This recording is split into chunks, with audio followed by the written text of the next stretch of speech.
केपी ओली जति अध्ययनशील न त बालेन छन् न त तपाईँ हामी नै छौँ। त्यति धेरै पुस्तक पढ्ने गर्छन् केपी ओली। नाकाबन्दीको अडान र चुच्चे नक्साको कारण केपी ओली आज पनि याद गरिन्छन्। हो त्यही अडानको फलस्वरूप 2074 को चुनावमा बहुमतको सरकारको प्रधानमन्त्री नै जनताले उनलाई बनाइदिए, तर उनले त्यो टिकाउन सकेनन्। पछिल्लो 10 वर्षमा मात्रै 5 वर्ष 5 महिना अर्थात् सबैभन्दा धेरै प्रधानमन्त्री हुने पात्र उनी नै हुन्। केपी ओलीले अघिल्ला चुनावहरूमा घर घरमा गएर आफ्नो लागि भोट नै माग्दैनथे, तर योपालि एमालेका भयभरका कार्यकर्ताहरू झापा 5 मा केन्द्रित हुँदैछन्।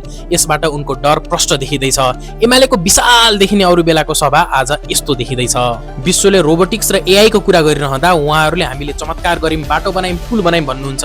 जुन जनताको करबाट उठेको पैसाको 80% घोटाला भइसकेपछि बचेको 20% रकमबाट बन्छ। अनि हरेक वर्ष त्रिशुलीमा बस खस्यो, यति मान्छेको मृत्यु भयो भनेर हामीले सामान्य रूप मानेर सुनिदिनुपर्छ। यस्तै घटनाले बाबाट दिक्क भएर बालेनको उदय हुन्छ, जसले आफ्नै साथीको रेस्टुरेन्टले नियम उल्लङ्घन गर्यो भनेर रेस्टुरेन्ट नै भत्काइदिन्छन्।